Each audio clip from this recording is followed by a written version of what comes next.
Ah, all right, we live. What's good, y'all? What's What good, up, YouTube though? land? What What up? up? What up? What up? Hey, We're Where, gonna try to get it where J in. Get it Mac? in. J Mac is on the way. J Mac is on his way, y'all. So J Mac will be here shortly. So if you guys looking for J Mac, he is not here, but he will be here. So again, I appreciate you guys coming to the live Monday Night Raw. So we here for another one. We did have a mishap last Monday, so we said we're gonna bring it back today. So we brought it back today. Thanks to Diaz for bringing Monday Night Raw to us, headliners only. So he brought two headliners tonight. So y'all, we gonna it ain't gonna be a quick show, but we will say they're gonna make y'all laugh, and then y'all know what it is. If y'all think they funny, y'all hit that cash app for them. Send them a little something, something. What's up, Thomas C? What's good with you? Y'all send them a little something, something, and then we go from there. So Diaz, Yeah. anything you want to say before we get started? Yeah, first of all, I'd like to thank Mr. Ryan Cole and Jennifer Alves for doing the show.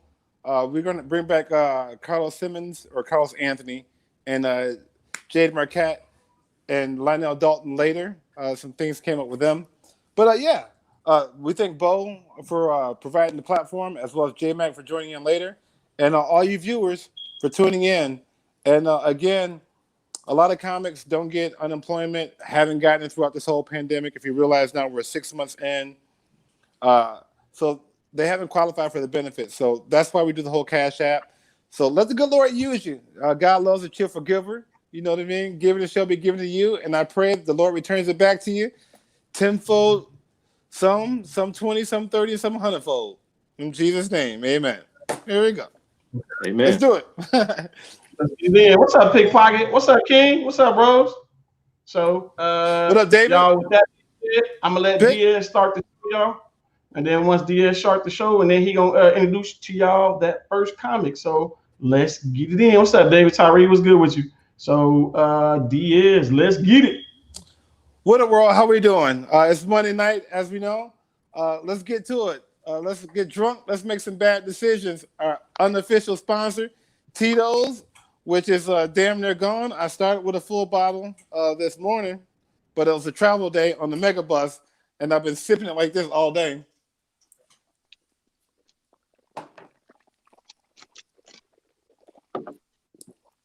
That's what happens. We got 6 months in the quarantine, and I've gotten to the point to where I have started gargling vodka straight. I don't need a chaser. I brush my teeth with vodka. I get my little fries right. I just gargle the vodka, swish it around my mouth, put my little toothpaste on my toothbrush. Don't use water at all. I coat the toothpaste with vodka, and then I circle. Small circle, like DJ Khaled taught us, right? Circle, circle, circle. That's where we at. 6 months into this pandemic. This has been a long quarantine, has it not? Remember in Man. March when they told us that this shit was going to be 2 weeks? Remember that? Remember the optimism and the hope of just staying in your house for 14 days? Remember that shit? They told us that we had to wash our hands for 20 seconds. It's like a review. Like 6 months in, let's be honest. Who is still washing their hands for 20 seconds at a time? I know it's probably you, none of you motherfuckers, because I was just in Chicago last night, and motherfuckers weren't wearing panties, let alone washing their fucking hands. You feel me? Like,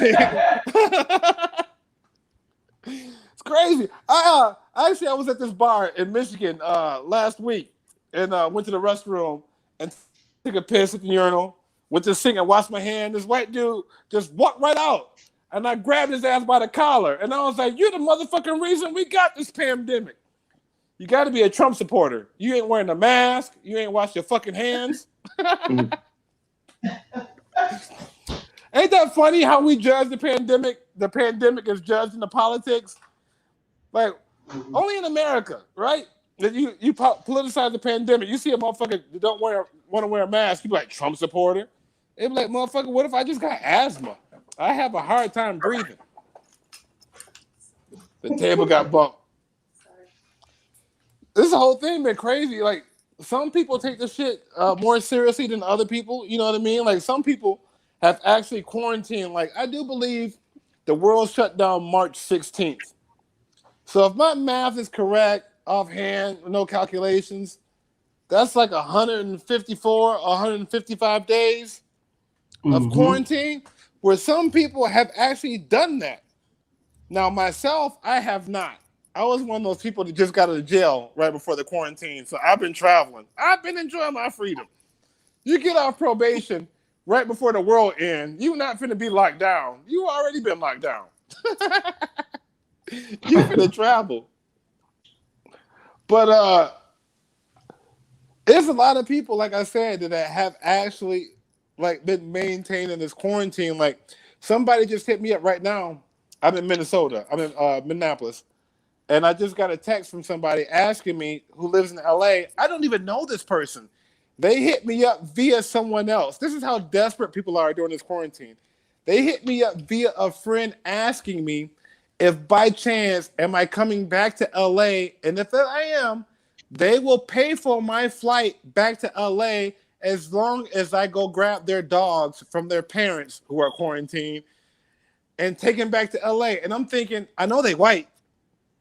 So if a black man show up at their porch saying, "Can I get these dogs?" Like, what's their reaction gonna be? However, post Black Lives Matter, the whole pandemic, the whole thing, I think I got like a couple. I think I got like 30 days of white guilt left before white people be like, "Get the fuck away from me, nigga!" Right? Because after any tragedy, like whenever the cops kill a black person or whatever happens when BLM comes out, black people got to get 30 days where white people be real nice to us for no reason, right? Like I didn't have white people hold doors open for me. I had a dude ask if I wanted him to pump my gas. You know what I mean? Like I done had some weird white people shit happen to me since this shit because everybody wants to be an ally because everybody has to go above and beyond to prove they're not a racist, right? You know what I mean? Like, hey, don't cancel me. People who not even in entertainment are worried about being canceled. You know what I mean? Because the average white dude, the average Joe, he getting fired from his job because he done made a tweet or was in blackface 20 years ago before we was judging people in blackface. Remember that? Remember when Ted Mm-hmm. Danson did blackface when he was dating Whoopi Goldberg? A lot of people don't even remember that. Like Whoopi Goldberg gave this motherfucker permission to show up to an event in blackface, and he did it. If he did that shit today, he done. Cheers, a classic show, canceled. Like they did Roseanne, right? They didn't cancel Roseanne. They was slick with Roseanne. They just kicked Roseanne off. The name of the show was called Roseanne, and it was like, "Goodbye, bitch. We finna name this shit The Connors." All over a tweet. All because Roseanne tweeted that this lady, Valerie Jarrett, who worked in the Obama administration, she tweeted that she looked like a monkey. Which I understand could be offensive, right? You be like, what the fuck? This bitch just called this nigga a monkey, right? Like the whole country went nuts. Everybody was like, what the fuck? I would say bananas, if you will, right? Including myself. I was like, this racist motherfucker. But then I took the time to Google Valerie Jarrett and I saw that picture. And as soon as I saw a picture of Valerie Jarrett, I was like, oh, I don't know if that was racist. I think it was observant.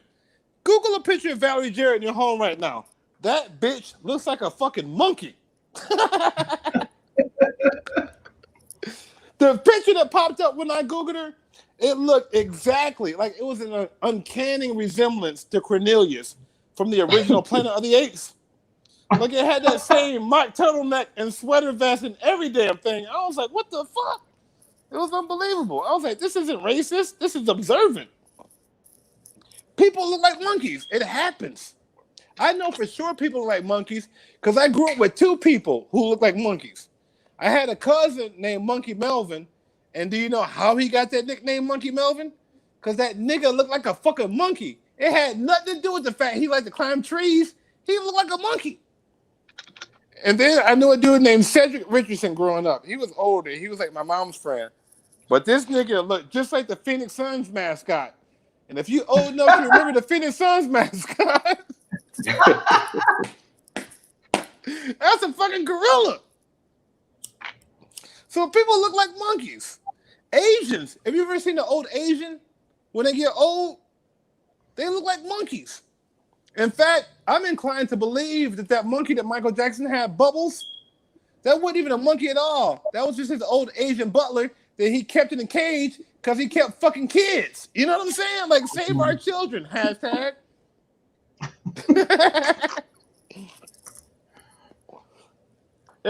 Everybody up on that. It's so funny. People are starting to notice with this hashtag. Like right now, everybody's after the pedophiles, right? Which is a good thing. I'm all with that. Like that's a march that I'm with. Like let's torch these motherfuckers. These rapists and pedophiles should be castrated. You feel me? You know what I mean? Like we should get these motherfuckers. But it's funny when you look in Hollywood, all the celebrities that was like Black Lives Matter and all this shit like that. Not too many celebrities have hashtag save our children because these motherfuckers fucking kids. You know what I'm saying? Like it's insane. The shit that goes down in Hollywood, and people ask me all the time because I have been privy to a little bit of shit. That's what my mom keeps telling me every week I do this show. She'd be like, "Be careful what you say. Like, I don't want you to be killed." And I'm like, I have nothing direct on Hillary Clinton. You know what I mean? Like, that's the only business just flat out murking motherfuckers. You got something on the Clintons. Goodbye. Presidential election is up. Everybody excited. Niggas happy that Kamala Harris got nominated. Right? Joe Biden. If there was you know how we got Quaker Oats, the oatmeal, and they had Aunt Jemima, which they been banned and all that shit like that. Like, if there was a picture of Uncle Tom, I think it would be Joe Biden. Like, most people want to call Uncle Tom a white dude, a black person. But I think Uncle Tom would be like that racist white dude that was just nice to a nigga because he had to be. You know what I mean? Like, and you just look at him like, that's my good old uncle, my white Uncle Tom. Because everybody knows Joe Biden got dementia. Like, we gamble on everything. Vegas takes odds on everything. Like, what are the odds on Trump or Joe Biden saying nigga first? Right? Because they both racist. Like, my money is on Joe Biden. Like, I think one day he's just going to look at Kamala Harris and like, who the fuck brought this nigga bitch in my office? And they going to be like, that's your vice president, sir. And he's like, oh, shit. I forgot. I had no idea. What year is it? Trump, this motherfucker. Trump's so all cold. This motherfucker brother died. He went and visited him in the hospital for a good 30 minutes and then went and played a round of golf. If this motherfucker don't give a fuck about his brother, you know he don't give a fuck about me and you. This nigga out cold. That's why you gotta like Trump in a way. You know what I mean? You kind of gotta respect the motherfucker when you know where he stand. When the motherfucker ain't playing games with you and they're not lying to you, you know what I mean? Like sometimes it's cool to deal with your enemy when you know where they stand, as opposed to dealing with a fake motherfucker who's gonna stab you in the back because you know where they at. Because Trump out cold with it. This nigga, he straight up be racist as motherfucker. He on TV talking about Kung Flu virus. Trump the only president that has started movements.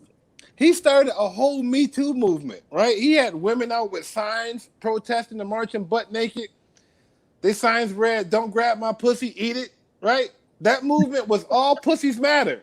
That was the All Pussies Matter movement, right? It was like, pussies matter. Which I agree with that movement. I support it 100%. A pussy should be eaten and not grabbed. However, living in Las Vegas and LA for the time span that I have learned that sometimes you gotta grab a pussy just to make sure it's a fucking pussy. You feel me? To quote my favorite president, fool me once. You feel me? Man, I got fooled once. This bitch was beautiful. Gorgeous. Took her back to the room. This is how gorgeous she was. None told this story on Monday Night Raw before. She was so gorgeous. I took her back to my room knowing people were there. So this ain't no closeted, like I want to find a tranny or a trans. I don't want to be inappropriate and get canceled, but you can't cancel me because you didn't try to cancel me. I don't want to be inappropriate though. I brought this trans girl. I didn't know because, and you know I didn't know because it was company home. It ain't like I'm trying to like secretly do this shit because I had a friend in the room. Like a nigga that do that shit, he do that shit by himself. He ain't doing that shit in front of people unless you in Atlanta. Atlanta is the only place I know where niggas is openly walking around holding hands with trans people. That's the only place I see. Atlanta's so gay. I was in the airport and the soap dispenser. I went to wash my hand, and you know the little soap dispenser. You gotta like wave your hand for the soap to come out. That shit didn't drip in my hand. It skeeted.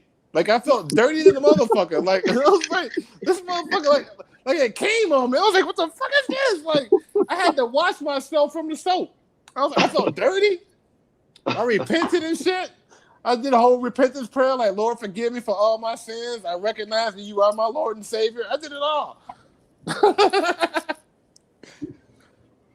I done repented so many times in my life that I don't even know if he hear me anymore.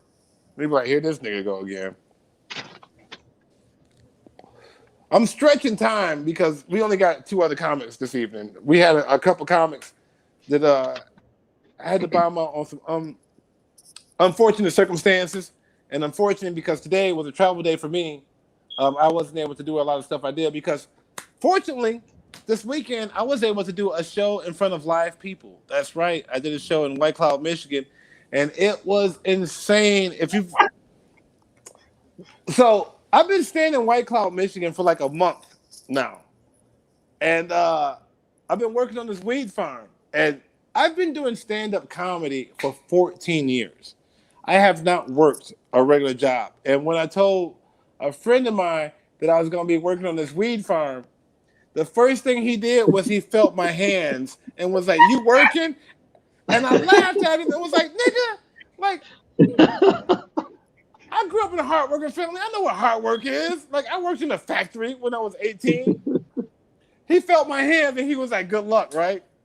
Nigga, I was working in this weed at this farm for 2 days, and they got these in the hydro tanks. People who are familiar with this, they don't know what I'm talking about. Hydro tanks got like these little wrenches and shit like that you got to unscrew, and I couldn't unscrew this shit for shit. And my boss just went and did this shit, and I was like, bro, I got soft hands. These motherfuckers ain't felt real manual labor in 14 years. Like I was embarrassed. Like I went home from work and my hands were swollen. I was like, I got some bitch ass, sensitive, soft hands. Like they don't know hard labor anymore. And it almost made me ashamed of it. But I should be proud of the fact that comedy has been able to pay bills that long, 14 years. Comedy and good dick. Good dick and jokes can do a lot for you. It's like that in-between balance. Like a joke pay the bills here and there, and then good dick could give another chick, be like, here's $200.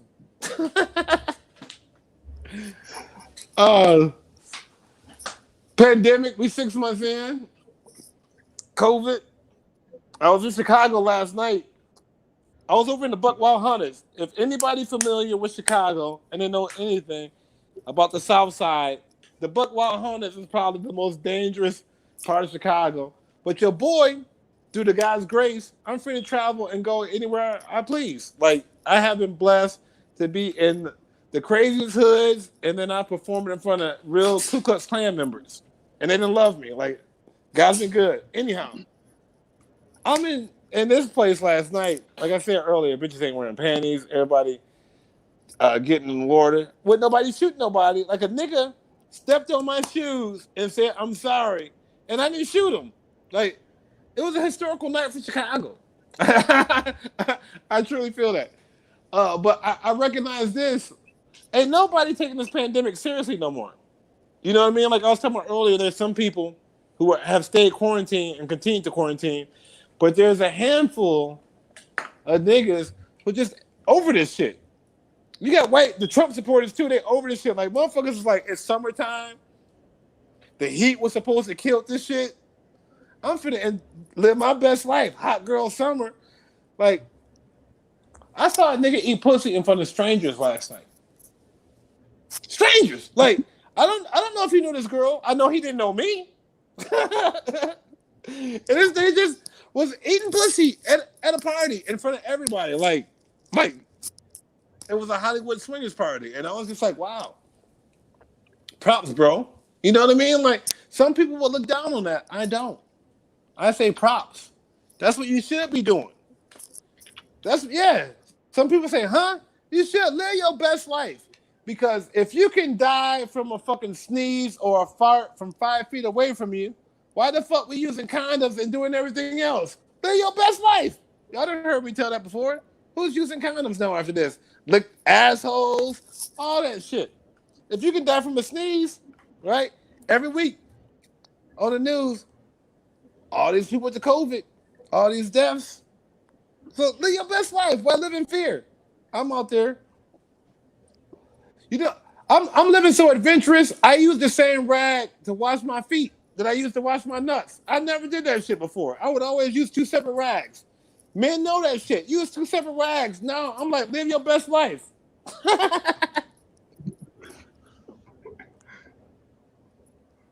Crazy shit. I need a dog. That's what happens. I need something. I need something to keep me. Like, you guys are my company throughout the week. This is like therapy. You know, niggas, we don't do therapists. That shit look weak. I had to do therapy for 2.5 years because it was court ordered. But as soon as I got free from that shit, I ended that relationship. I feel like why am I telling you my secrets? That's like being Catholic. Like, I gotta tell you my secrets and keep your secrets because you trying to fuck me, priest? That was such a good joke. That was brilliant. If I did that on stage, eruption.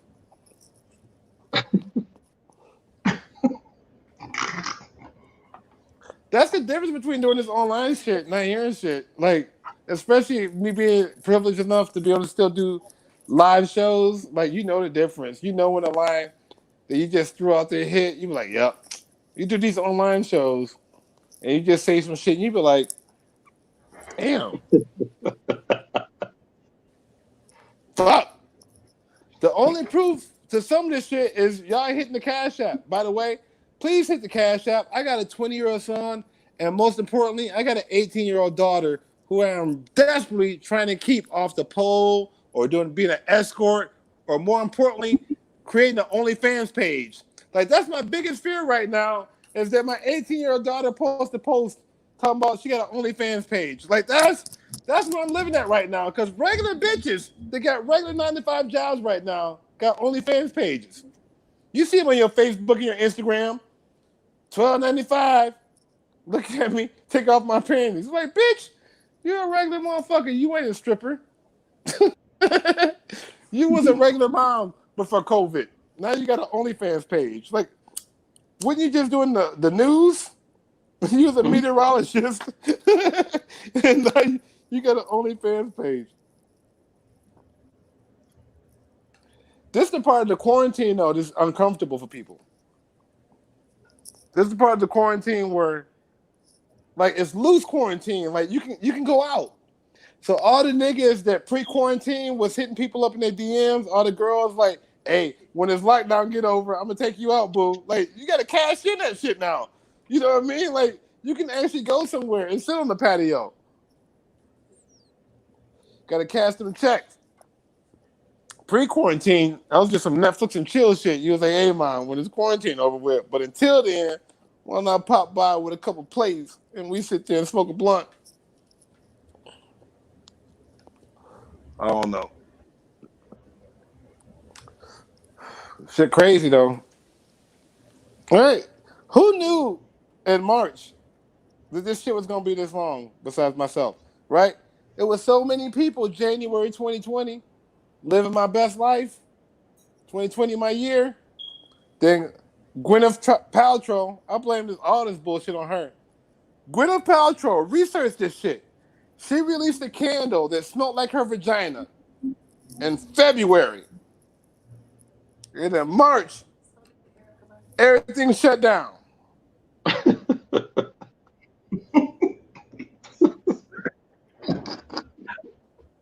I pay attention. I'm tired. You should look at my house. I got strings tying to all type of shit. My little conspiracy list. You think Q A9 is on some shit? I be tired of screens and everything. My house be I did this show in White Cloud, like I said, Saturday, and there was an English teacher. I guess she was a speech therapist teacher.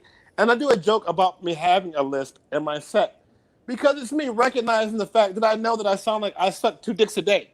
You know what I mean? Like I don't like sound like this shit. Like it's unfortunate to me. I hate being handsome with good hair and sounding like this. Like I can't even work out. Like that's this is the problem that I have. Like I can't work out and get too buff because motherfuckers would instantly think I was a faggot. And I can say that word because I have a list. It's like being a white guy with a black friend. It's acceptable. Ask Eminem and Bill Maher. But I digress. I hate having this list. I hate this. Women tell me all the time, though, oh, your list is so cute. It's sexy. I bet Mike Tyson heard that shit too, but I be seeing memes of him all the time. Every time I see a meme of Mike Tyson, I get offended. I'm like, you motherfuckers, we got a handicap. You can't say retard, but you can make a fun of a motherfucker with a list. Where's my Me Too movement? That's why I don't speak Spanish, because I can't roll my R's. You ain't never heard a Mexican with a lisp. You hear a Mexican with a lisp, that nigga gay for sure. That nigga fuck. And ain't nothing wrong with that. Live your best life. You always got to put a disclaimer when you say some crazy shit like that. Ain't nothing wrong with that. I got enough gay friends and shit like that where they should know. Like, no, that nigga, he cool. They didn't already try to cancel me though. I hope I've reached that point to where I'm uncancelable. That's what I'm aiming at. You get to that point to where you're like, fuck you, pay me. That's white people my privilege. Like whatchamacallit? Steve-O in Hollywood. Steve-O just billboarded him duct taped himself in Hollywood. If a nigga would have did that shit, oh my God. That nigga was going to jail because the fire department had to come out. That's 911. White people get away with that shit. Now, I think a nigga could get away with that shit in this climate. Because you get that whole, Black Lives Matter, white guilt. White niggas, this is an alert. You got 30 days. You got probably to the election. I think that Kamala Harris pick might have bought niggas like a good 90 days. You got 90 days to act the fool and white people kind of like defend you. Because after this shit, it's going back to the status quo. I'm in Minneapolis. My girl, she was like she was late picking me up. And I was like, man, at least I'm out here safe. Because I was in Chicago yesterday on the south side and my nigga was late picking me up. And I was like, damn. And she was like, well, crime has gone up 90%. And I was like, of course it has. Because you stupid motherfuckers defunded the police. Like, what did you think was going to happen when you was like, oh, the police ain't here? Oh, yeah. Niggas going to go for a free-for-all. That's why I came. I came to get a TV. I need some new shoes. I definitely need some new pants. I came to re-up. I think George Floyd would have wanted that. All right. That's enough of my time, ladies and gentlemen. I didn't stress this long enough. Ladies and gentlemen, welcome to Monday Night Raw. Thank you for tuning in. Thank you for getting a bowl. We finished get this shindig popping. Ladies and gentlemen, our first comic come to the stage, unbeknownst to her. Ladies and gentlemen, she's from the Bay Area. Jennifer Alves. Give it up for her in your living rooms. No value. No value. No value. You can't. You on mute. Yourself. You on mute. Hit the mic. You can hear me now? We can hear you now. It's like a Sprint commercial. Can you hear me now? Hey, fuckers, how are you? My name is Jennifer Alves, like they said. I'm from the Bay, so we don't go by our real government name. Instead, we go by, like, nicknames and shit. Like, for instance, they call me Pebbles. They call me that because I'm little, but I'm hard. I got homeboys. Their names are Chino, Wacko, also. Chino, we call him Chino because he's Chinese, clearly. I got a homeboy named Wacko. He's like a 2-striker. He's like real shifty and shit, so you gotta watch him. I got a homeboy named Oso. He's big and furry and cuddly like a bear, but if provoked, he will attack. Then I got a homeboy. His name is Bambi. We call him that because his mom got shot. Mm-mm. These are just the homies, you know what I mean? So I don't know. That's just I'm from the Bay, you feel me? My friend though, he gets kind of mad and stuff. Like he's my really good friend. I love him to death. I've talked about him already. His name's Chino. Someone said call me Bam Bam. Nigga, you got rent. No, I'm just joking. But anyway. No, but I got a homeboy, his name is Chino, and sometimes he gets sensitive about it, and I don't understand because I mean he's Chinese. What the fuck do you expect? Like for instance, we always bring him along and stuff because he's like 5'3" and 112 pounds. So he's not like scary or anything. He'll shoot you, but he can't really put hands, you know what I mean? So we bring him along for things like he could be our designated driver. And of course he's down to do it because like he wants to be with females and stuff. But before the quarantine hit, we all had went to a hotel and we stayed and he was like, yeah, I'm down to stay and, you know, spend the night, whatever. And so I went in the bathroom to put on my pajamas. And when I came out, Chino was on the bed with my 2 homegirls. And I was like, look, 2 taquitos and an egg roll. Anyways, he got hell of offended. He ain't been down to give us a ride since. Whatever. Hella hating. Whatever. Lately, shit's been rough for me. I'm a single mom. I have 2 kids. Shit is rough with this quarantine. I mean, I'm essential, but it's rough because I got kids and they're at home like all the time. And these little motherfuckers want to eat like constantly. They're always eating. I try to send them to their dad so they'll eat his food, but he just sends them right back. Anyways, shit's been rough. So my friends, they judge me because I robbed a hobo the other day, like this homeless guy. And everybody's like, damn, Pebs, what the fuck's wrong with you? How you gonna rob that homeless dude? You know what I mean? And I'm like, fuck him. Like, fuck that guy. All he's gonna do with that money is buy drugs and get drunk. I need to pay my car insurance, and these motherfuckers need milk, cereal, and socks. You know what I mean? Fuck that hobo. Motherfucker out here begging, making money. I'm here working for the man, just barely scraping along. Fuck that guy. I'll rob him and anyone like him. I'm so mad. I don't know. So, what was I gonna say? Oh, I do want to say something though. I'm kind of excited about this. So me and my guy, we just celebrated our 7 years together. Yeah, thanks. Aww. We're super toxic. Yeah, we're super toxic. We fight about real dumb shit like all the time. And that's why I'm like, I don't even know if this is good or not. But this is like the type of shit we fight about. I'm gonna tell you right now. Like, if I wear deodorant, it's an issue. In this hot ass, muggy ass heat, if I wear deodorant, we gotta talk about it. That's the type of shit we fight about. Because he's gonna be like, why the fuck you gotta wear deodorant? Who's gonna be so close to you that they could smell what you smell like? You know what I mean? And it's like, what? I'm just trying to be courteous to the public. But no, we gotta talk about it. And like, if I get dressed, like, he gets mad. Like, where the fuck you going? It's like, to do laundry. You know what I mean? Like, no matter what I wear, it's like something like wherever I go, it's hoe shit. Like, I'm gonna go see my granny. Oh, that's hoe shit. Like, everything is just dramatic. And I don't know. I don't know what to do.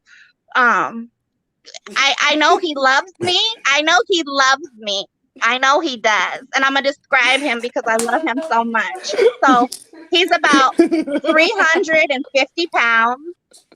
350 pounds. He's covered in fur. He has a unibrow.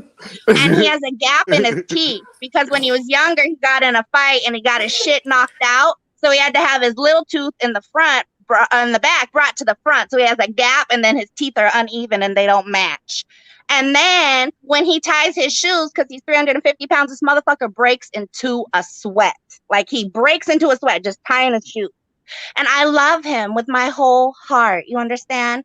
I don't know why. That's why I know it has to be some sort of weird juju shit because like I just described this motherfucker and I'm head over heels in love with him. And that's the thing, like I will kill him. I will light him on fire if I ever find out he shaved his hairy fucking back. You understand? Like he better walk around like a fucking ape.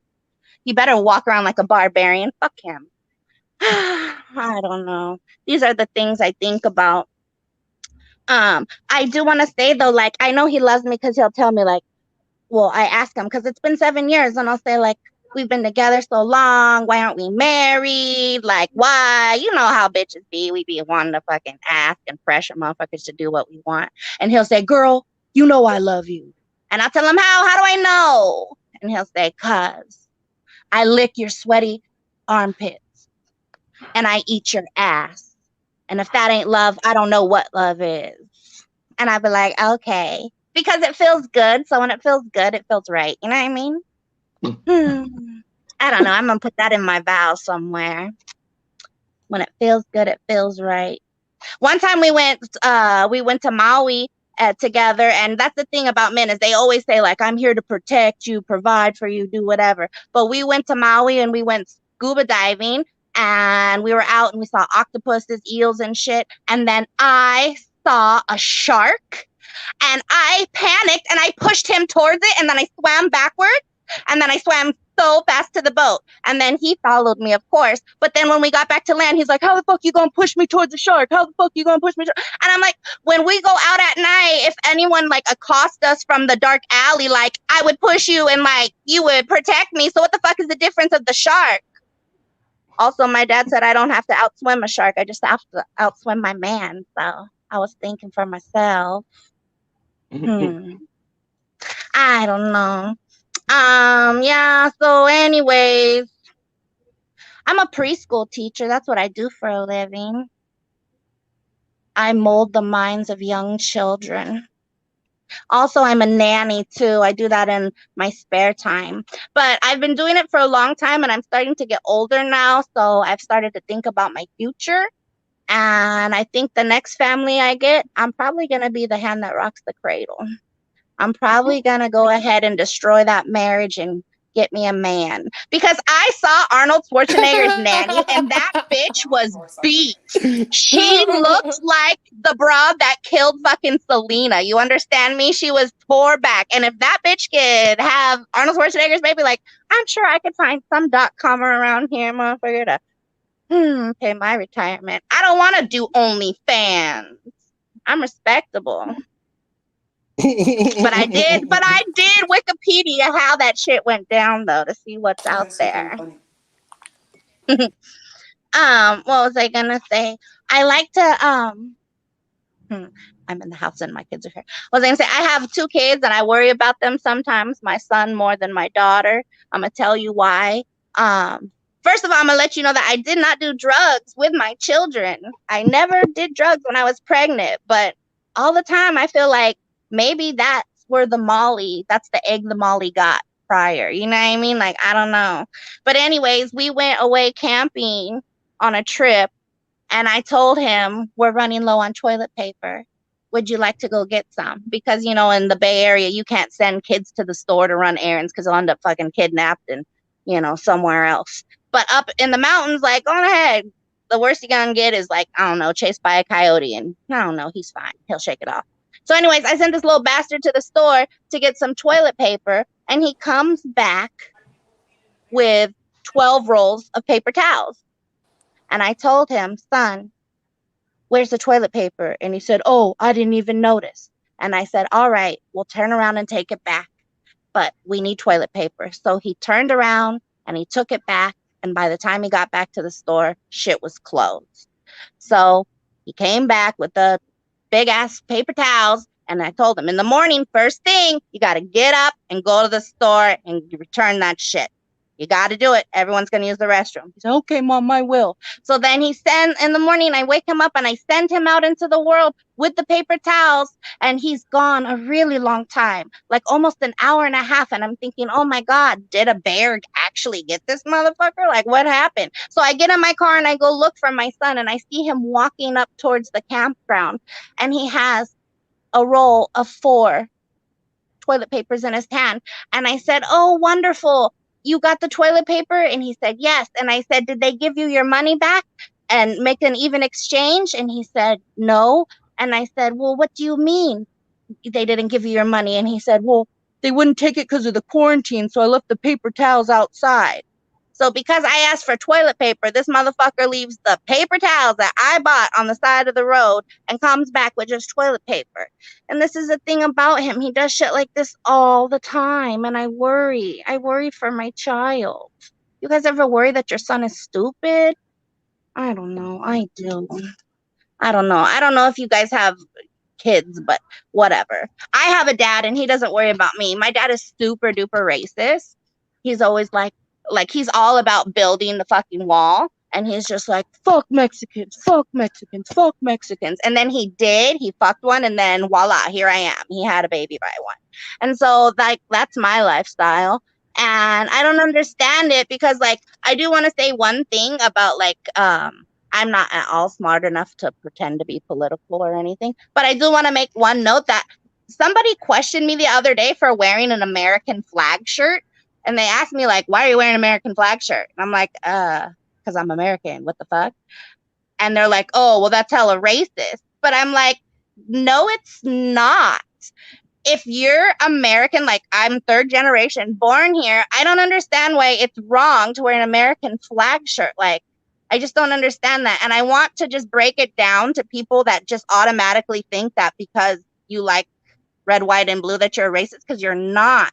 I'm going to just break it down like this. If you're in a gang, like if you're like a norteño or something, you don't give a fuck about anybody else. You don't care if you're a blood or a crip or whatever gang you decide to be in. You don't care about any other gang but your own, because that's how you survive and you profit. So being an American, I'm an American. I like to wear American flags, and I don't care about other countries because I don't care what's happening to other people. I only care about me because that's the American way.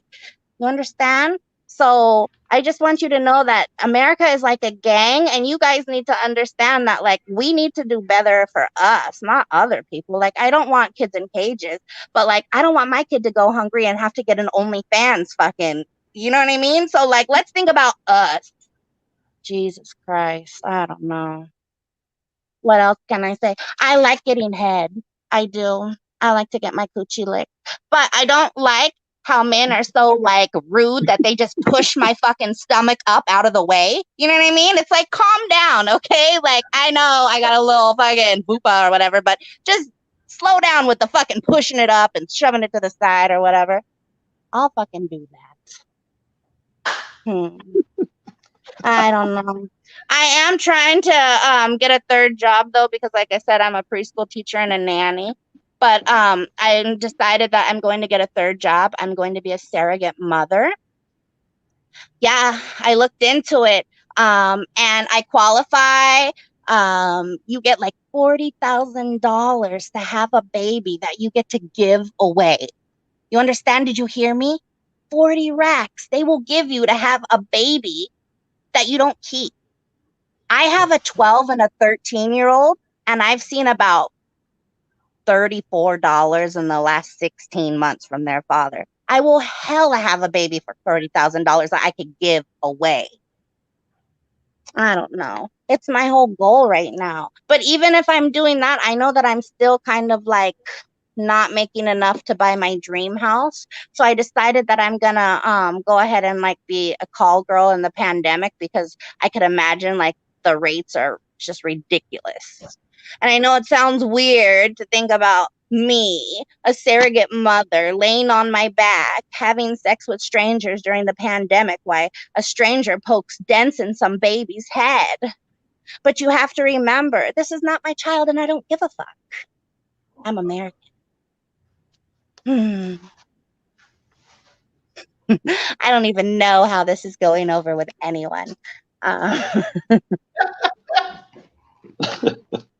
what was I gonna say? I'm from the Bay. Like I said, I'm from the Bay Area, and being from the Bay is weird because like men think that if they take you like to a park after dark and smoke a blunt with you, like you guys are in a relationship, and that's weird because like I get high with everybody. I don't know. But that's how it is in the Bay. I always wonder, like, what do people in other places do? Because out here, that's just what we do. Like, they'd be like, you smoke? Yeah. And then they take you somewhere, hecka dark, and they get you high and they show you a view, like, I don't know, the top of, like, Berkeley up by that museum or whatever, the college. And then they're like, that's it. You're my girl. You don't even get to, like, vote on it or nothing. That's very un-American. It is like the old days and shit out here. Oh no. What's my time, guys? I don't know. He has left on you. So if you want to be, you done with your set? If you want to be done, you can be done with your set. Diaz going to have to just. Oh, there you go. Okay. Well, then I'm gonna call it a night. It was nice knowing everybody. Yee. My name is Jennifer Alves or Pebbles, whatever you feel comfortable with. Yeah.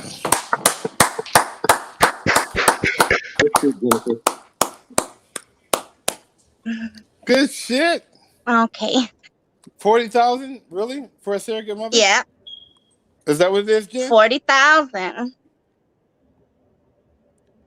Damn, you get 40,000 to be a deadbeat mom, but to be a deadbeat dad, you just get child support and a fucked up legacy. Mm. You could be a sperm donor. Those motherfuckers make hella money. They don't take black sperm. I tried. I got a very high GPA, and tested very high on my aptitude in the abs lab, and they still didn't take my sperm. They was like, nope, nigga. That sickle cell trait is fucked up. Good shit. Give it up one more time for you in your living rooms, in your cars, via iPhone, laptop. For Jennifer Alves, ladies and gentlemen. Yay. This is crazy that this might be the new normal of comedy. Right? This is just comedy from your own living room. I'm not even wearing pants. I'd stand up, but this is a PG show. Like, it's like, why do it? I just got in and put on a shirt just so I could do this fucking show. So, Jen, you said you got 2 kids? Yeah, I got 2. And they're 12 and 13. 12 and 13? Oh, you got stair steps. Right there, you got them out the way. Mm-hmm. Not on purpose, but yeah, man. You said that on purpose? So Fuck no. I was on that 5-year Mirena and I got pregnant with my daughter. I tried to sue everybody. Kaiser, Mirena, everybody. They wasn't even allowing it though. Oh, you had that little Mirena, that little thing inside you? That 5-year thing? I'm telling all the men and women out there, do not trust Mirena. It is not foolproof. It is not 5 years. I only got my son was 3 months old and I was already pregnant. That's why they say it's only 99%. I know. That's what they said. So I couldn't sue them. So that's what they said. That's exactly what the fuck they said. I might have kids coming up to me that's like 20 years old. Like, but you also work in the daycare, right? Because on your Facebook, I see you with babies all the time. So those are obviously not your babies. And then you're always with pictures with twins.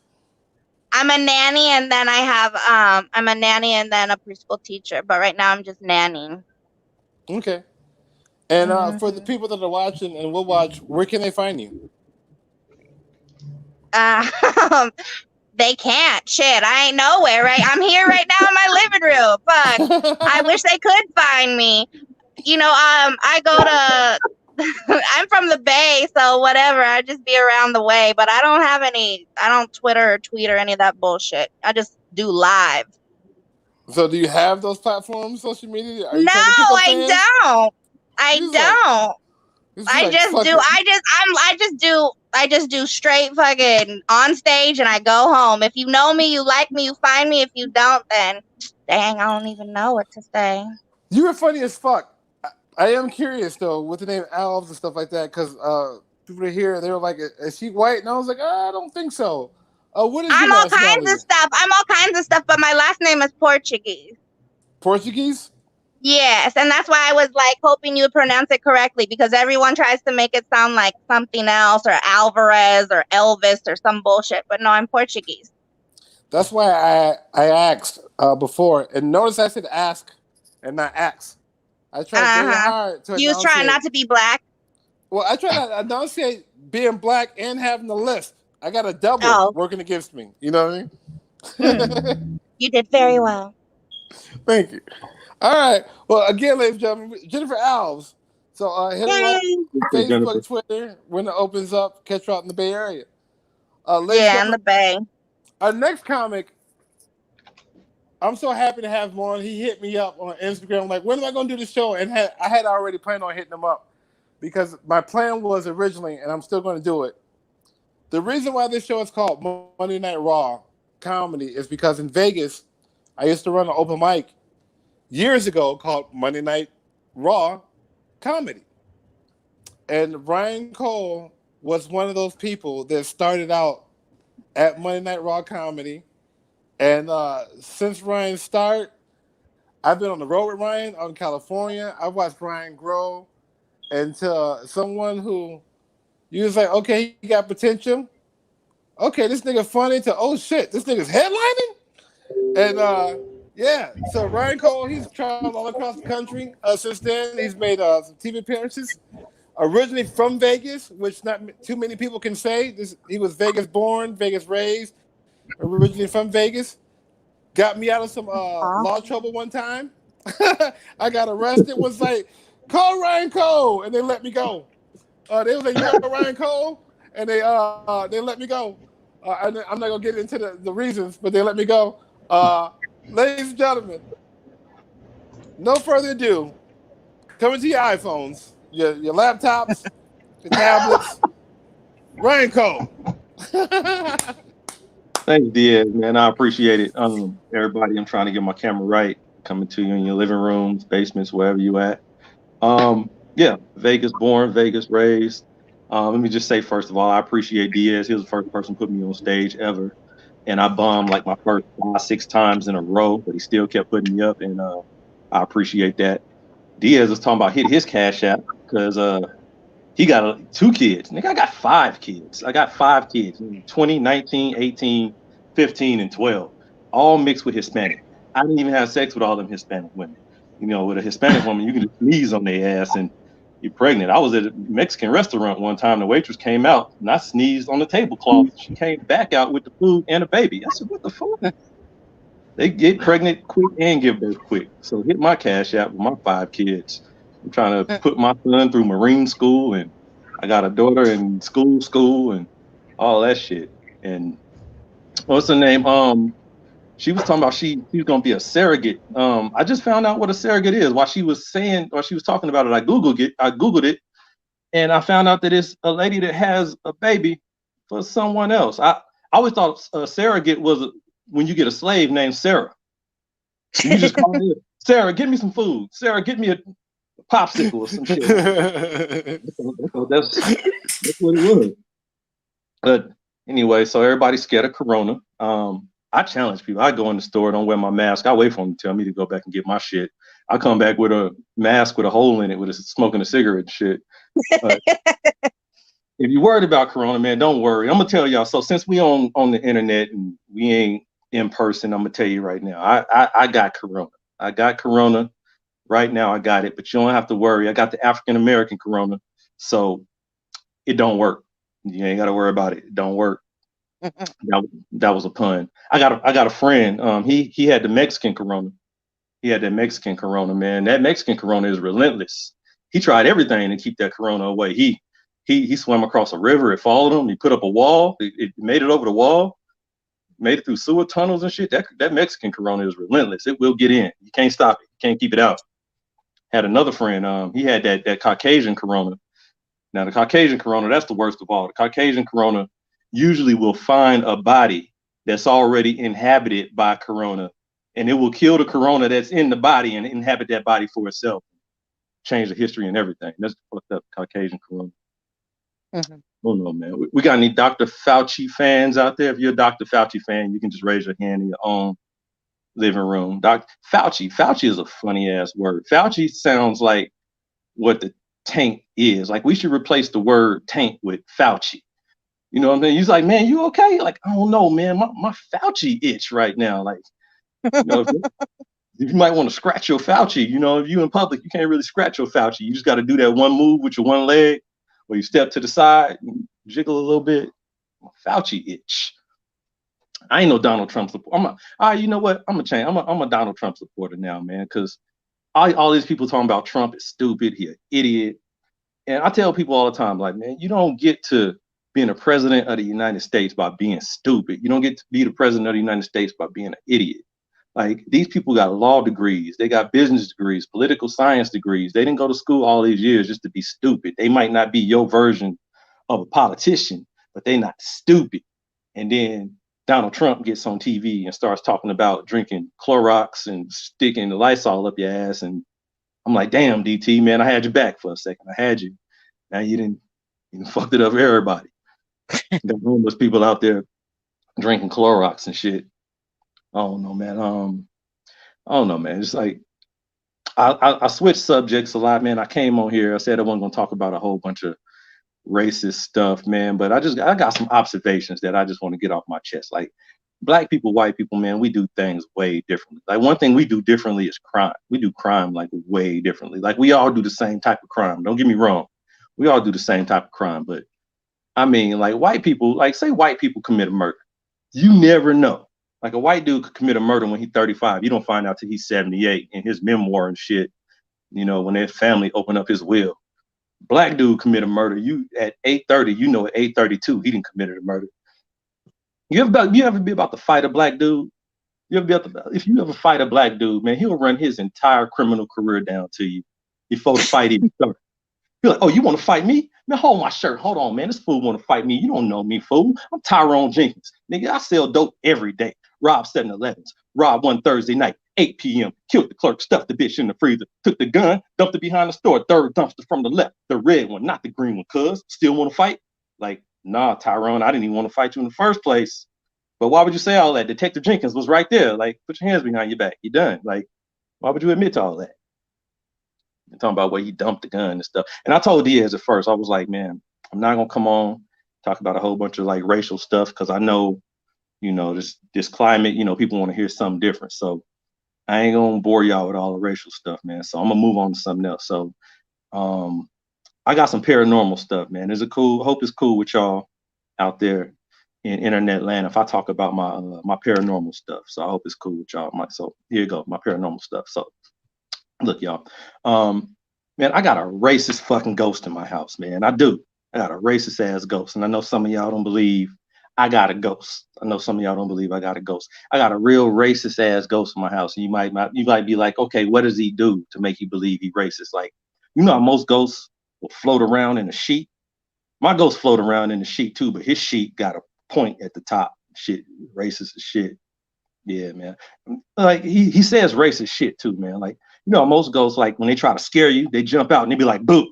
My ghost don't say boo. My ghost say racist shit. My ghost jump out and be like, say racist shit. You just be like, jigaboo. I'm like, wait a minute, bitch, you can't say that. It's 2020. You can't call me. You can't say that shit, man. He says racist shit all the time. I was walking down the hallway the other night.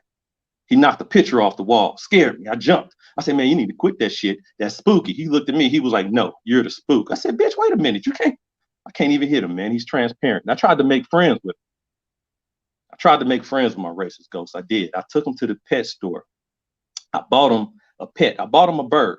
We bought a bird, bought the bird home, man. We bought a pet bird and he named him James. Named the pet bird James. I go to work. I come home, the bird got a nickname. This motherfucker named the bird Jim Crow. I said, God damn, man, you racist as shit. Still trying to be cool with him. I tried to wash his sheet because it was dingy. He said, you can wash it, but don't put it in there with none of them fucking color clothes. I said, fucking ghost, man. I know some of y'all watching on your apps. Do your app allow you to text? Does it allow you to text while you're watching?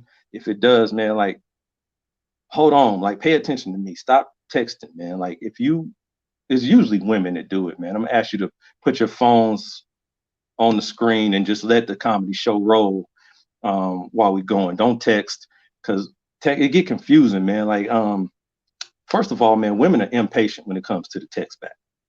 Women, y'all are impatient when it comes to the text back. Like you ever text somebody and before you could send out the text you wanted to send, they already sent in a message and your shit get jumbled up. Like this shit really happened to me, man.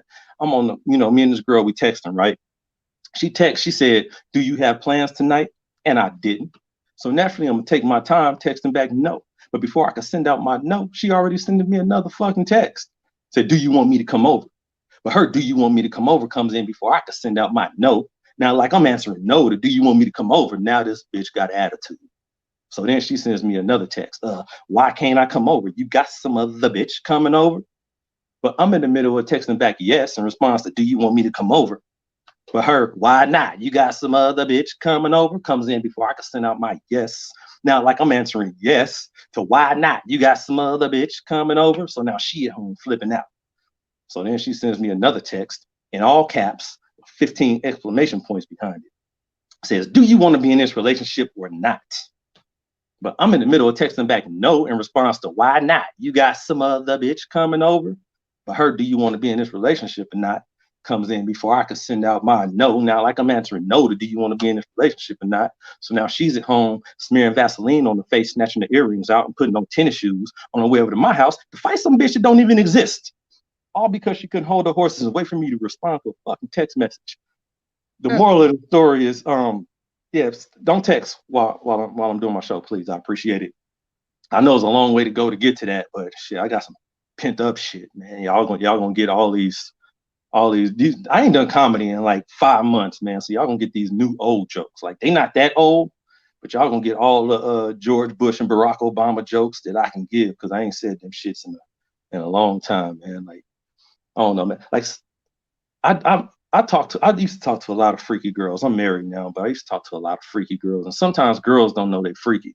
Like stand on the whole text thing, man. Like before I got married, I was texting with this girl, and she was kind of shy. She ain't want to bring the freak out. So sometimes you got to trick people. You got to trick people into bringing the freak out. So, we texting whatever, and I'm trying to bring the freak out. So I'm like, hey, girl, send me a picture of your titty. So she sent me a picture of her titty, but she sent me a picture of her titty with her nipple covered. She gonna cover her nipple with her hand. I text back. I said, girl, you gonna send me a picture of your titty with the nipple covered? You might as well send me a picture of your foot. So I guess she got pissed off. She sent me an actual picture of her foot. She sent me a picture of her foot. That's when I texted back and I was like, gotcha, bitch. I got a foot fetish. Now I'm gonna take this phone in the bathroom and jack off to this French. But it's a French manicure. If anybody got French manicures, y'all can send them to my Cash App. Do they send French? Can you do that? Well, send it to my fucking Facebook messenger. Yeah, it's Ryan Cole. Send them freshly painted toes. I get off on that. I do. Don't tell my wife. Love women, man. I've been talking to different types of women all my life. I love pretty women. If you're pretty out there, if you're pretty and you know it, clap your hands. I don't hear none of y'all. I can't hear shit. I love pretty girls though, man. It's one thing I hate about pretty girls. Pretty girls think they got to be cute all the time. Pretty girls think y'all got to be cute all the time. This is one time in life when y'all allowed to be ugly, and that's when you're having sex, man. When you're having sex, pretty girls let it go. You can let it go. Shit, you can be ugly for a minute, man. When you with a pretty girl, you gotta whisper. You gotta announce your movements when you with a pretty girl. You with a pretty girl, you're like, yeah, baby, is that good? All right, 2 more pumps, and then we gonna flip over. Don't nobody want to do that shit. First of all, that's why I started dating ugly girls. Now, real quick, all the ugly girls out there, clap y'all hands. Where y'all at? Okay, all right. I hope nobody clap. I'm just trying to make sure ain't no ugly bitches in here, man. I love ugly girls though. I do, man. I've been talking to ugly girls for a while. When you with an ugly girl, man, it's like a 6-round UFC fight. When you with an ugly girl, the language get a little bit more aggressive in the bedroom with an ugly girl. It's like when you with an ugly girl and the language get aggressive, man. It's like, yeah, that's it. Put your face in the sheet. Put your ass up here. Put your ankles on my shoulders. And that just be the ugly bitch talking. I haven't even got to say the sexy shit I like to say during sex. Sometimes you gotta shut an ugly bitch up. Like, hold on, ugly girl, let me talk. And take my ankles off your shoulders, bitch. This ain't masculine. I don't want nobody to know I had my ankles in the air. How many fellas out there had their ankles in the air at one time or another? No, nobody. Okay, me neither. Okay, let's move on. Um, what else about pretty girls, man? Like with a pretty girl, you got to date a pretty girl like all day. You got to date a pretty girl. All day. With a pretty girl, you got to text in the morning. Good morning. Hope you have a good day at work. Hope you have a good breakfast. Did you make it to work okay? How was your lunch? Want to go out to eat tonight? Okay, it's 5:30. I'm on my way. Like you with a pretty girl, you got to be in touch with a pretty girl all fucking day. Because if you don't, somebody else will. With an ugly bitch, you ain't got to be in touch until 3 in the morning. You could be leaving the club. You can call like, hello. Oh, girl, you asleep. I'm gonna let you go back to sleep. I'm up. I'm up. That's how ugly girls sound in my mind. Like, oh, well, I'm leaving the club. I was just gonna come over, you know what I'm saying? I was gonna see if you wanted to come over. He's like, I'm up, I'm up. You know what? I'm gonna get in the shower, I'm gonna come over, I'm gonna pack a bag, and I'm gonna run by Jack in the Box, and I'm gonna get you that number 3, because I know you like that number 3, but I gotta get some gas first. Open the door, I'm outside. Like, god damn, ugly girls is convenient. Ugly girls get to your house quick. You ever been on the phone with an ugly girl, hear that doorbell ring? What you do when an ugly girl leaves? You don't even get out the bed for ugly. When a pretty girl come over your house and you're done doing whatever you're doing, you walk her to the door, you walk her to a car, you give her a hug and a kiss. Make sure she get off all right. What you do when an ugly girl leaves? Hit that bottom lock on your way out, because you ain't getting out the bed for no ugly bitch.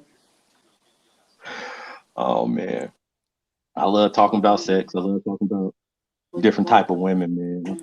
I'm getting old, man. I'm getting old, especially when it comes to sex. Like, if there's any women out there that want to, have sex with a married comedian in the back of my 06 Ford Explorer, I'm down. Let's do it. I mean, we ain't got to tell nobody. I gave you the best 3 minutes you ever had in your life. I will. It's something to remember. Hopefully, it's nothing to talk about. Yeah, I gave you the best 3 minutes you ever had in your life, man. But I'm getting old, man. I'm in my 40s now, and I'm getting old when it comes to sex, man. Like, anybody out there ever had to choose between getting some sex and taking a nap? Am I the only one? Because yeah, man, when you get old, that nap be looking good as a motherfucker, man. Because women, y'all like to give hints when y'all horny. Y'all go take a shower, y'all put on perfume, y'all come to bed in lingerie, and it's lingerie. Yeah, it's spelled lingerie. Shit, pronounce it lingerie.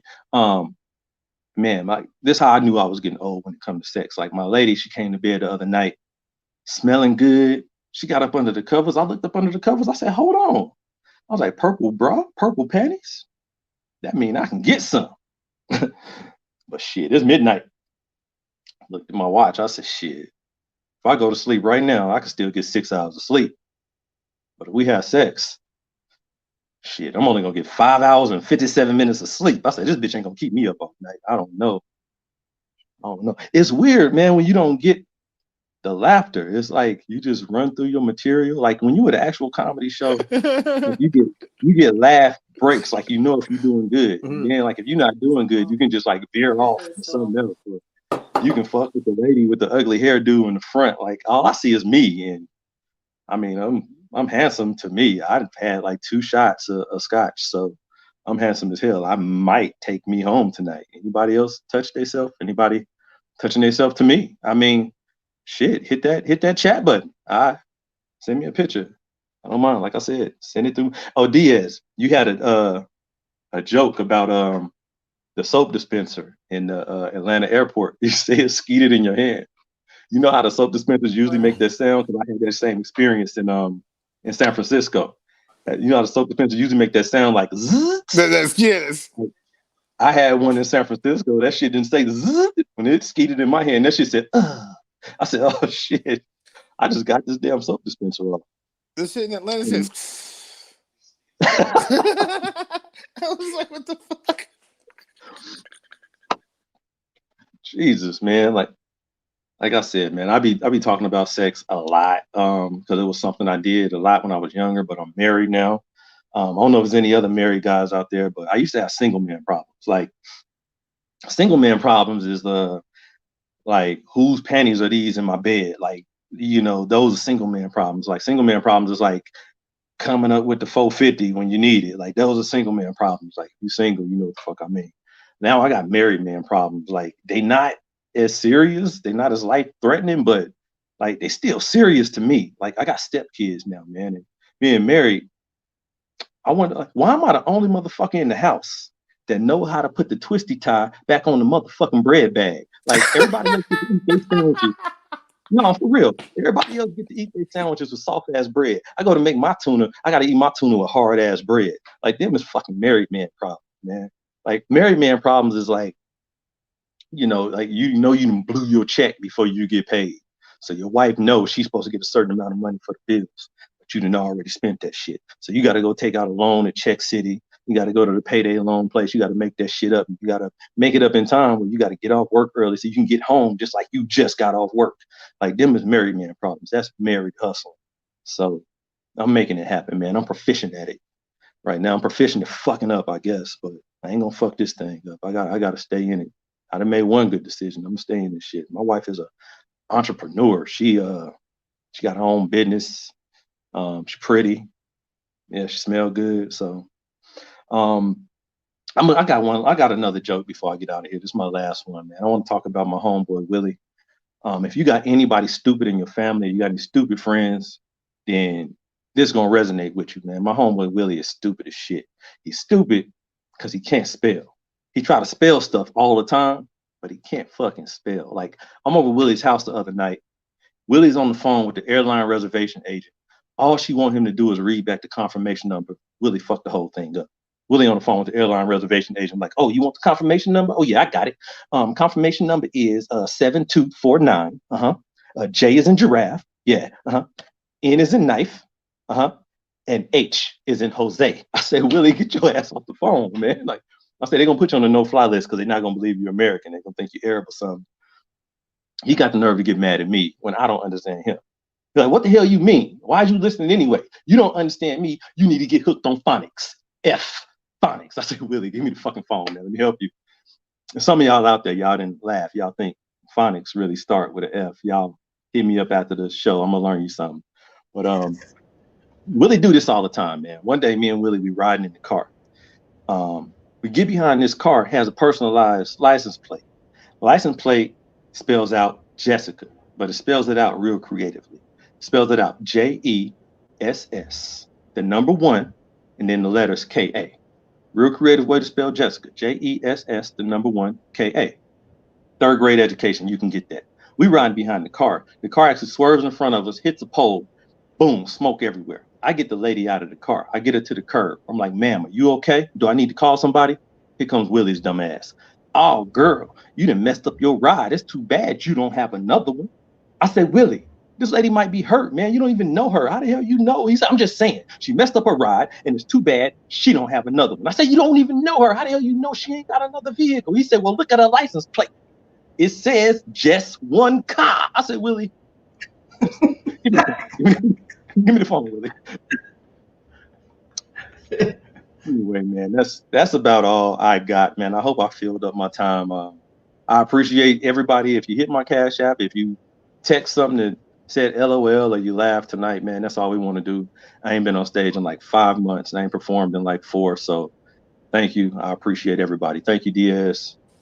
Thank you. I appreciate it. Yep. What up, Ryan y'all? Cole, ladies and gentlemen. Yeah. We're gonna leave it up. It's a little bit longer for Ryan Cole, y'all. Make sure y'all hit him. He's Ryan Cole, ladies and gentlemen. That's what's up. Get up from your living rooms. Yeah, Ryan was when we started Monday Night Raw, I had been doing it for at least a year because we had moved over to the Black Label when Ryan started. Because Monday Night Raw, when it started out in Vegas, it started out at Pounders, which is now called what's it, the Blue something? It's over there on Sahara. It's a block east, or it's a block west of the Strip. I don't know. I didn't even know about it. Over there by that the Golden Steer. No, that was so it was at Black Label prior to that. It was at Then Black Label when you Label. started. No. So before it was Red Label, Ryan, that spot was called Pounders. That's where the show started. Gotcha. And it was set up different then. Like they had a different stage. Like that's where it started. And then I had to move it because the kid that was running the dude that was running the bar at the time was only like 22. It was a 22-year-old with a fucking liquor license. Hey, Yeah, Diaz, like can I say something real quick? go ahead. Okay, so this is I'm gonna make it quick. This is when Diaz first put me on stage. So I had a homeboy, Anton Knight. He had already went up like 2 weeks prior. He So I did the was show a like, I couple could weeks do ago. this. Yeah, so I was like, I could do this. So I went, I looked, I checked the show out. I talked to Diaz after the show. I was like, hey, I do comedy. Can you put me up? He was like, sure, come back next week. I went back next week. He forgot about me. So I was like, okay, I'm gonna show him I'm hungry. So then I went back the next week.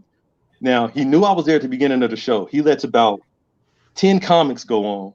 At the end of the show, there was Jason Harris, then there was Jay Reed, then there was Delay. And then I'm like, oh, he forgot about me again. He was like, hold on, people, don't go nowhere. We got a new guy. So if you ever know anything about comedy or doing anything for the first time, you don't go up after the big dogs. So he put me up after 3 people that crushed. So it was my first time I'm doing comedy, and people are literally like walking out on me. But I'm feeling myself. I'm like, I know I'm bombing, but I'm like, I ain't gonna give up. But I think that made me stronger because I did bomb, and my competitiveness was like, I'm not going to quit until I actually get some laughs. So 5, 6, 7 shows later, I was still doing it. So again, Yeah, thank you, man. Appreciate it. yeah. And see, and that was why I did it. So when I started doing comedy, I didn't have a mentor or nobody took me under their wing and wanted to show me out. The only person, honestly, that gave me advice doing comedy when I first started was Buffet Jackson. Those in Vegas. And Buffet's advice to me, his first advice was for me to get a set together because every time I went up, it was a different set because I was freestyling, which I still do to this day. But now I have material that I freestyle that I've accumulated over the years, and my style is more. It's been more honed. It's more of a Jedi. You know what I'm saying? But I still freestyle to this day. It's the same crap. But Buffet was the first one. But anyway, when I started running a show,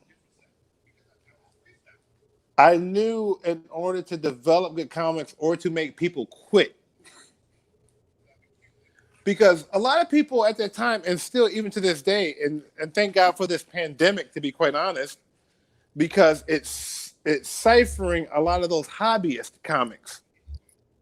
Because a lot of people don't know this, but legitly, there is probably at least 1 million comics in the United States of America alone. Sure. 250 working comics that support themselves just from doing comedy, whether that be cruise ships, whether that be comedy club and hitting the road all the time, not really having a home, or you know what I mean, or whether you done found a writer's job and you done made it big. All those different avenues, you're supporting yourself doing this. Right. And so knowing that and trying to build really good comics and really good black comics, to be quite honest. Because when I started in Vegas, the only black comics was me, Buffet, and Booyah. Jay Reed and Delay weren't affiliated with the local scene until I brought them in, and Marlon Baker, because they were already professionals. Like I've been doing comedy now 14 years, and I think Jay Reed and Delay, as well as Matt Markman, Gooch, and some other people in Vegas, they had already been doing it 5 to 10 years when I started. Yeah, and that's where Right. some of that contention and the jealousies lies, and some of the successes that I had in my career, because I was the one that came up after them, and everybody was like, "Why did he get that?" Because I was the first one to headline, the first one to have a residency. You know, TV credit. Well, Jay Reed was the first TV credit because Jay Reed was on BT's Coming to the Who's that? Stage. Oh, Yeah, coming to- he lost to Little JJ in the finals. A lot of people don't know that. Jay Reed was oh, I on didn't know the that. Coming to the Stage. Little JJ got famous. Yeah, Yeah, Jay Reed competed against him. I didn't know that. Yep, I didn't either. until I met Jay Reed, because the way me and Jay Reed met was kind of confrontational. Because Jay Reed met me thinking I was just a nigga in the audience, and I was a nigga in the audience that was a comic that came to people on the show that happened to be sitting in the front row, and he was hitting on my girl the whole time. You know Jay. Pretty nigga, and I was dating Lay. You remember Lay at the time, light skin. So Jay hitting on her, and I'm like, this nigga. And he's fighting his jokes, and I was like, I would eat this nigga alive. You know what I mean? Or take this nigga out and beat his ass. So he had his little jokes and shit like that. But that was how I met Jay. And then he realized I was a comic, and we've been cool since. But yeah, you, Anton, Ricky Byrne, Derek Stroman, AK to an extent. AK is a combination of Monday Night Raw as well as that show that Jay Reed and D-Lay had over at the Ice House.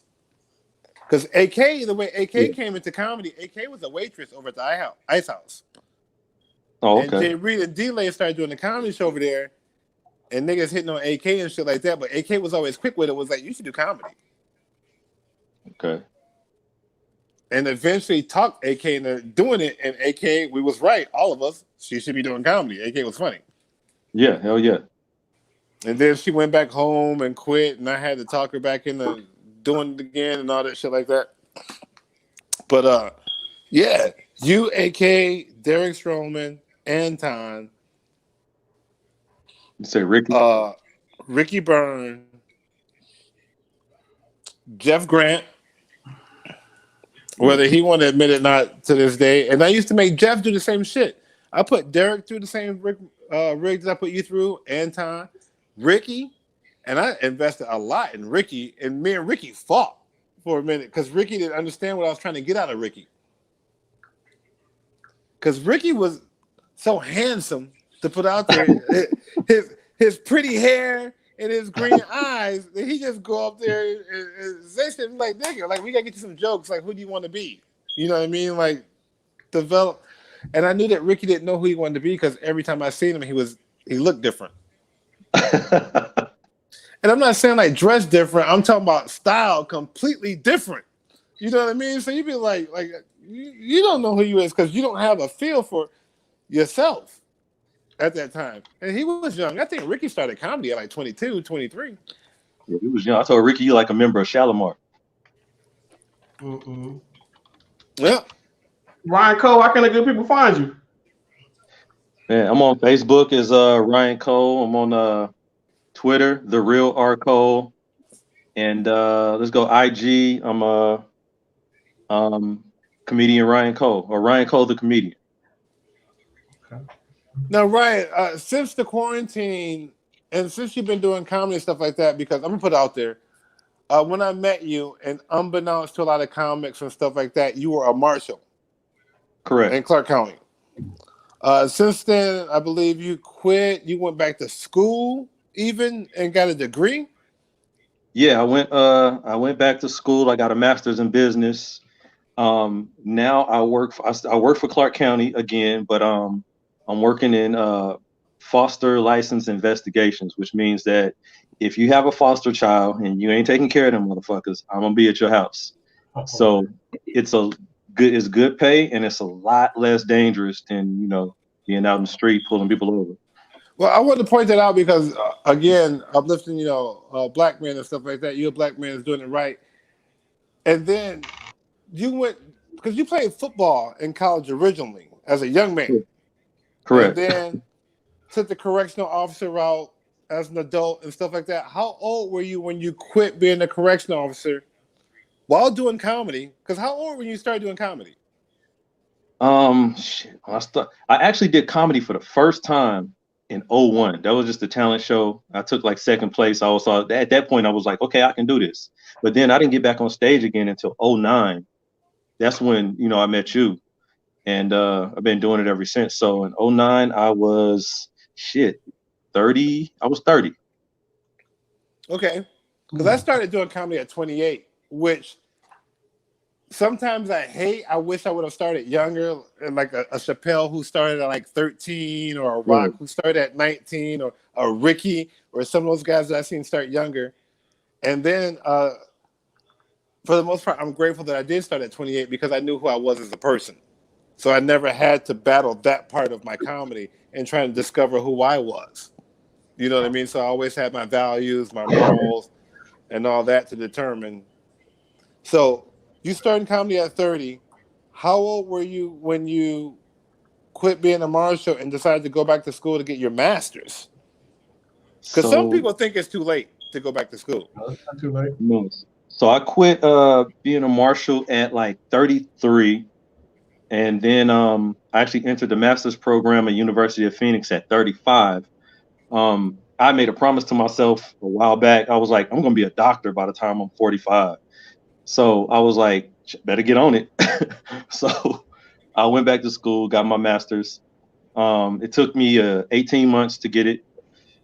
While I was still doing comedy the whole time, but it was structured like for working people. I went every Wednesday night from 6 to 10 for 18 months and So finished. did you go online like we do Mm. it now? Because you said University of Phoenix, or you actually went to a class?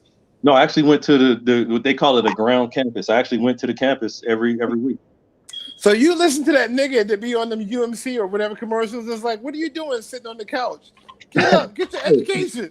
Yeah, I You know. know, so many people across the country think that that person is me. Like they be like, I know you. You look so familiar. And I'm like, oh, you saw me on such and such a TV show. And they're like, no, that dude that does it. And I'm like, that is not fucking me. Yeah, I could see that. Get up, get your life together, go to I could see school. that now. Mm-mm. All right. Well, ladies and gentlemen, Ryan Cole, we thank you so much for doing the show. We're doing the best of, and I am going to do a, a whole show with people who were originally on Monday Night Raw. And that would be like a boss who's already been on here. Yourself, Anton, Delay, and others and stuff like that. So, yeah, we're doing that. But thank you so much for doing the show, ladies and gentlemen. Hit the Cash Apps. If you can, if you haven't been able to, or if you can't, we definitely understand.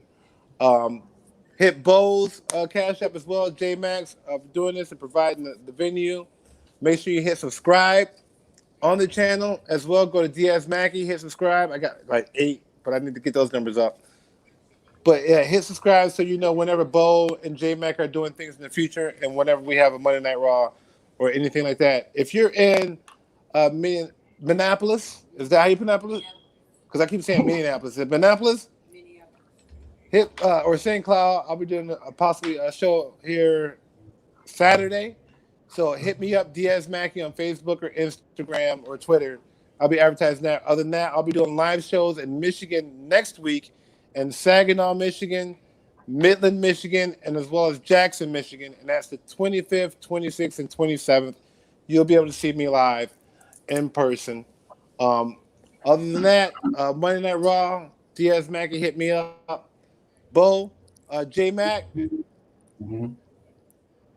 the venue's yours. Matt, you got anything you want to say before we get up out of here? Hey, sorry, so late. Everybody had some prior business to take care of, but I was listening to the show and it was real good one tonight. Okay. What about you, Mr. Cole? You got anything you want to say before we leave up out of here?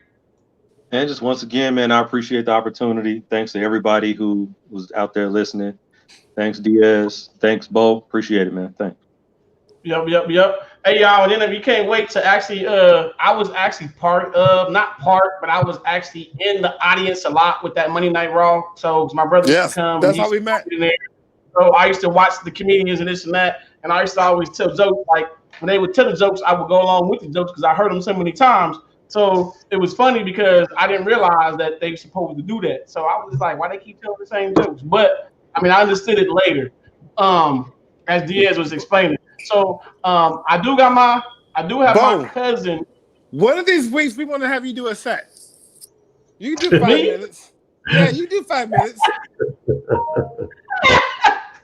I might. You know what it is? I might take that challenge and just do a set just because. So I mean, like I said, I'm naturally funny. I can't get up and sit up there and just tell y'all a joke and then hit y'all with a punchline. That's never been me. Me going up doing the joke, I just do something and go with the flow as we go. I've always been that type of funny. So who knows? I just might take Diaz up on that and see if I can get somebody to chuckle or not. I mean, I put it this way: me and J Mac doing our own show, we get some chuckles. So who knows? Right. I do have a treat. I have a treat. If not tomorrow, then Wednesday, I have my cousin that's out here in Vegas visiting right now. So I'm gonna bring him here. I'm gonna do an interview with him. He was in a couple of TV shows and he was in a couple of movies. So he's been in a couple movies. He's been in a couple TV shows.